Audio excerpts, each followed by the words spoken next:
Et bonjour France, écoutez, on me pose une question, on me demande des gens dans ton club, quand tu fais sparring, bon apparemment des fois ça va du lourd, est-ce que tout est autorisé? Alors non, tout n'est pas autorisé dans mon club. Je vais expliquer comment on fonctionne. Encore une fois, le sparring c'est pratiquer le combat, ce n'est pas le combat lui-même. Donc, quand les gens font du sparring chez moi, à partir du moment où ils ont des protections, ils peuvent l'utiliser. C'est-à-dire s'ils ont des coudières, ils peuvent mettre les coudes. S'ils ont des genouillères, ils peuvent mettre les genoux. Donc c'est comme ça que je fais travailler. S'ils n'ont pas de genouillères, je leur fais travailler, je leur demande de contrôler au niveau du corps. Après, ce qui est important aussi, c'est la chose que j'interdis. Par exemple, j'interdis les push kicks, c'est-à-dire tout ce qui est push kick au niveau du visage. Pourquoi? Parce qu'un bon push kick au niveau du visage, ce qui se passait, c'est que si le gars, même si la bouche est ouverte, ça va taper au menton, ben, il va pouvoir, même si un protège-dents, ça va lui faire mal aux dents. S'il n'y a pas de protège-dents, ben, mais c'est un sparring léger, bien, je ne recommande pas de faire un sparring sans protège-dents, mais on ne sait jamais. Moi, des fois, les gars, ils n'ont pas de protège-dents, je leur demande de travailler, mais gentiment et pas la tête. Mais bon, le gars, il oublie, ça part au menton, il y a toutes les dents qui vont sauter.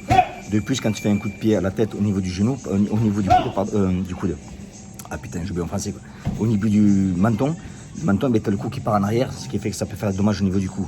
Donc tout ce qui est push kick, ce qui est les coups de pied de face, push kick au niveau du menton, je les interdis. Deuxième chose que j'interdis aussi, c'est les side kicks, c'est-à-dire les coups de pied de côté dans les jambes. Pourquoi? Parce qu'un low kick, ça fait du mal, mais un side kick, si la position du gars n'est pas bonne, vous pouvez lui péter les genoux rapidement.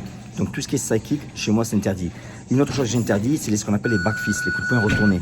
Pourquoi? Parce qu'on s'aperçoit beaucoup, c'est surtout les débutants, quand ils font des sparring, ils se font toucher, ils perdent leur balance et ils envoient le back fist, c'est un réflexe.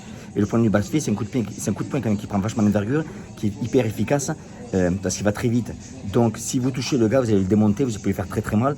Et c'est surtout qu'en fait, les gens, ils font un back fist, un coup de poing en fait, c'est un truc pour se sauver, quoi. C'est le mec qui tourne la tête, il envoie un back fist au hasard, quoi. Et s'il connecte, tant mieux, s'il connecte pas, ben, tant pis, quoi. Le point qu'il y a, c'est que comme ça va très très vite, ça fait des dommages énormes. Donc voilà les trois techniques que j'interdis chez moi en sparring. Ça sera les side kicks, ça sera les push kicks au niveau du visage, tout ce qui est push kick au niveau du visage, et le back fist. Voilà, donc encore une fois, le sparring c'est pratiquer le combat, ne soyez pas des bourrins, travaillez intelligemment. Quand vous êtes fatigué, ralentissez, travaillez sur la technique. Quand vous êtes frais, vous pouvez aller un peu plus fort. Mais surtout, quand vous êtes fatigué, ralentissez, travaillez sur la technique. Pourquoi? Parce que beaucoup d'accidents arrivent quand on est fatigué. Voilà. Quand vous êtes fatigué, vous baissez plus la garde, tendance d'avoir une carrosse, c'est plus facile.